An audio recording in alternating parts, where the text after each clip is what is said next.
It is Friday. That means it's time for another edition of the Speaking for Him podcast. I'm Adam McNutt, alongside our host of the program, Andrew Gomison.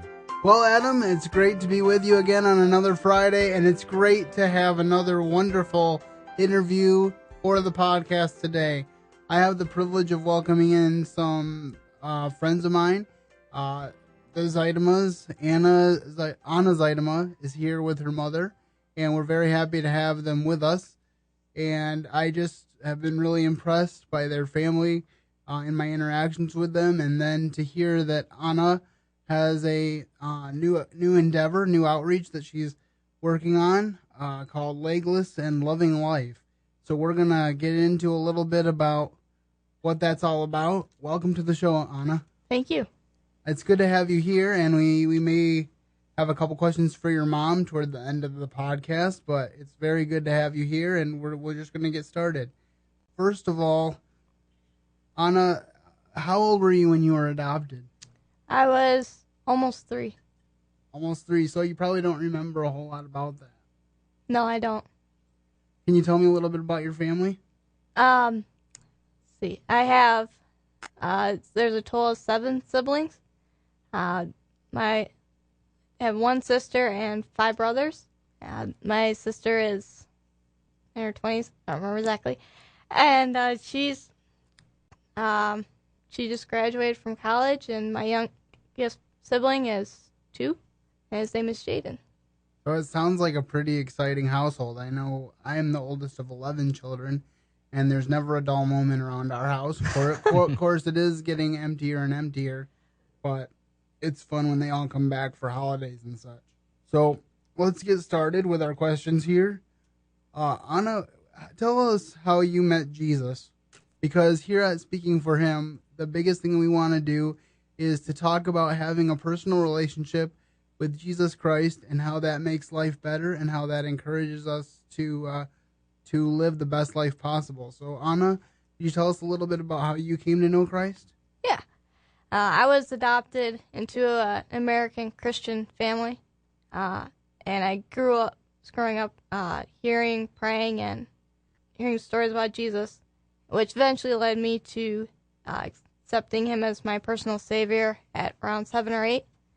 And then a couple years later, I fell into depression because my birth family had disappeared from my life after I told them that I'd given my life to Christ. I started, I was getting mad at God for that. And I started not caring about having a relationship with him anymore. Some of those nights, God would try to reach out to me. And he would ask me, do you surrender to me? Are you going to follow my ways? My heart response was, you're the last person I want to talk to right now. That's a sad statement, I know, but that's where I was at that point in my life. Eventually, one night, God asked me that same question again, and I knew that if I was going to experience peace in my life, it was only going to be through him and him only. I wasn't going to find it in any human relationship or anything that the world had to offer me. It was only going to be through Jesus Christ. And so I surrendered back to him, and I said, okay, God, I give. And that was the night I recommitted my life to him. And now, as I look back on those years, I can see that God probably took my birth family out of my life for a season to help me strengthen my relationship with him and my faith in him. It's very interesting that you mention coming to Christ and then going through a depression, because I had a really similar experience where after I came to Christ, there were about 9 years there where I didn't want, I knew about my eternal destination, but my temporary destination really stunk. And I remember saying, God, why did you do this to me? I can't really do anything to serve you where I am. And if you hadn't made a mistake, which I know now that he didn't make a mistake, that he doesn't make mistakes, but if you hadn't made a mistake, then I could serve you. And then I finally got to the point where I was able to surrender to him, and this podcast is one of the results of that surrender when I was 14 years old. So I definitely can relate to where you're coming from. So, thank you for being so open and honest. I think a lot of people who are Christians do struggle, but we have a tendency not to let people know that we're struggling. And one of the things that I always try to be is honest. I know a lot of people would say that I wear my heart on my sleeve, and that's what I want to be a trademark of speaking for him too. So I thank you for being honest. I think it will help our listeners. When did you decide to start speaking? It was about 2 years ago I started speaking. And the reason I want to speak is because I want to encourage people to trust God with the hard circumstances that they're going through. And everybody has a purpose in life. Nobody in the world was born without a purpose. When God created everyone, it was for a purpose. And when people see me with a disability, they look at me with a disability, but when I reach out to them, telling them that when God created me without legs, it was a blessed opportunity, and then they can start looking at their own circumstances and trusting God with that purpose. Yeah, I mean, even though I am in a wheelchair, I'm still pretty thankful for my legs, and so it's hard for me to relate to where you're at, but I know that God gives grace to people for their specific situation, and He doesn't give us other people's grace. He gives us the grace that He has for us, and so I'm very thankful to see God working in your life and to see things coming together for you in this regard of speaking. How did you happen to come up with the name, which I love, by the way, of Legless and Loving Life? I was actually on my way home from work one day, and my brother Lane, I asked him, do you have a name? Can you think of a name that I could use for my website, for my ministry? And he came up with Legless and Loving Life. I went home that night, and my family thought it fit pretty well, and I liked it. And I prayed to God and asked Him, and that's how I got the name Legless and Loving Life. Well, I can testify that brothers and sisters can be a real blessing in life, and so that's a great tidbit to hear. If people want to ask you to speak, how can they get in touch with you, Ana? I have an email address called leglessandlovinglife@gmail.com. I also have a Facebook page called Legless and Loving Life. And if you want to get a hold of me by phone, our phone number is 616-855-4847. Adam, do you have a question for Ana? I do. I real quick just have to say, good for you for your outlook on life and continuing to do what God wants you to do. You know, you hear a lot of these situations and people get so down, or they go through depression, but then they don't get out of it and they just get really down about it. But you've kind of risen above with God's help. So I wanted to ask you and congratulate you on that. But was there like a Bible verse, like a favorite Bible verse of yours that maybe helped with that, or maybe just one you have that helps you through your daily mission in life?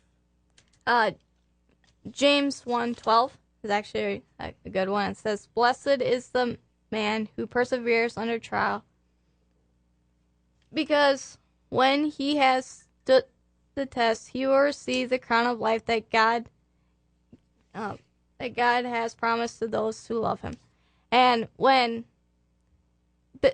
for us, when we're going through hardship, we had that assurance from God that if we stand up under that trial, we will see that crown of life. And when we get to heaven, we can lay that crown back at His feet, because it was through Him that we could stand up under that. And also something to remember is that He never gives us anything more than what we can handle.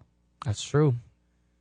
Well, thank you very much, Ana, for being with us. I know that when I talked to your mom, she said that she wanted this podcast to be about you and your story, and I appreciate that. But I wonder if she might come to the mic so that we can ask a couple questions regarding adoption and Ana's adoption in particular. I think that adoption is a very important thing to do. You know, we just recently celebrated the 40th anniversary of Roe versus Wade, and the sad implications of 50 million unborn babies who are not with us. And if you think about it, even more than that, because their potential descendants are not with us. Mm-hmm. So we're dealing with a big problem, and one of the problems is that people say, well, an aborted child is better than an unwanted child. But there are a lot of people that want to adopt babies. And so I want to hear a little bit about adoption from Mrs. Zuidema. So the first question would be, Michelle, what made you first consider adoption? Interestingly enough, the Lord called my husband and I to adoption before we called him Lord. And we came to Christ after our first child was born, and still had that calling to adopt special needs kids. Our first child was born without a left hand, and he had enough personality for 3 people, and we thoroughly enjoyed having him in our home. And we specifically were looking for a playmate for him, a sibling that shared a similar difference. And and for whatever reason, we praise His name that the Lord led us to Ana, and she had the hardest adoption in world history. We fought the Albanian government and the United States government and dealt with adoption issues for 2.5 years. The Lord provided enough funds to not only adopt her eventually, but to be able to help 2 other families adopt special needs children. My husband and I were going into this adoption hoping to make a difference in Ana's life, and instead she has blessed us 100-fold.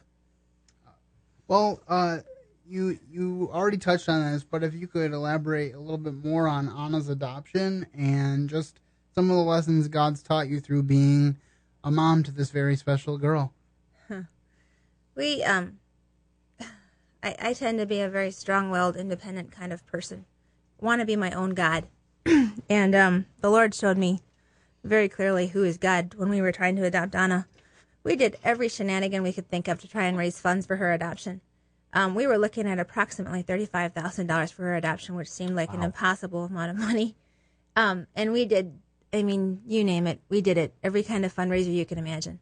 And the money just wasn't coming in. God was thwarting us at every turn.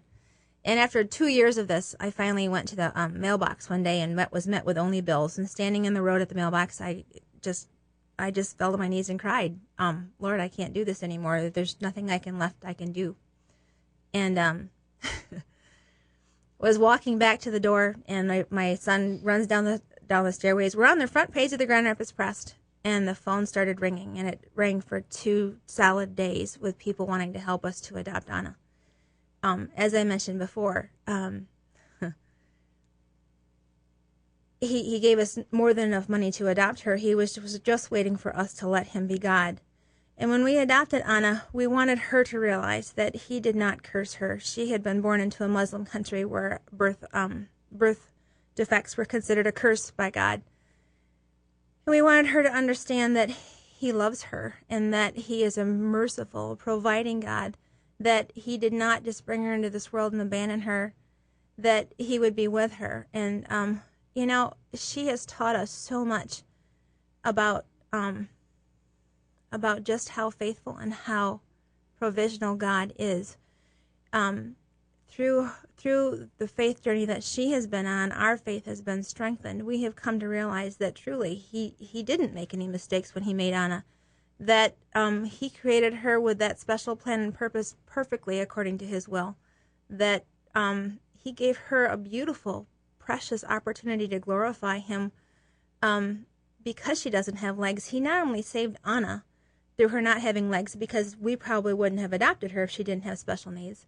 So he saved her through her leglessness, but now he's using her leglessness to save others, which just, it astounds us of his grace, of his sovereign will that sometimes just looks impossibly off track to us sometimes, but he brings it all around, and he meets people where they're at, and he ministers to them in ways that they grow exponentially and they bring him glory in the process. You're an example of that, Andrew. Well, it's very exciting to be used of God. I often tell people when I'm out preaching or even here on this podcast, similar thoughts, that there's no better place to be than in the center of God's will. And I feel like this podcast and the ability to reach out to people in this way is a confirmation that I'm doing what God called me to do, and he's blessing it. And I'm very pleased with that, and I'm pleased to be a vehicle to help other people to reach out to the sphere of influence that God has for them. So I hope that Anna's sphere of influence continues to grow, and that God will enlarge her borders and continue to give her opportunity to testify for him, and especially in the areas of her disability, as she shows how she overcomes that. There can be no other explanation than Jesus Christ and his work in her life. And that's exciting. I've said this before on the podcast, but God delights in using useless people, because when he uses them, then he gets all the glory, and he doesn't like to share his glory with others. So that's a bonus for him. And thank you, Anna, for being willing to be used. Thank you for being here on the podcast. And as we finish up, I just want to say, consider adoption. There's some good adoption agencies in the area. One that comes to mind right away is Bethany Christian Services. So give that a look. And remember that Jesus Christ adopted you and brought you into his family if you've trusted him. And if you haven't, do so today. Until next Friday, this is Andrew Gomison saying, keep serving the best of masters.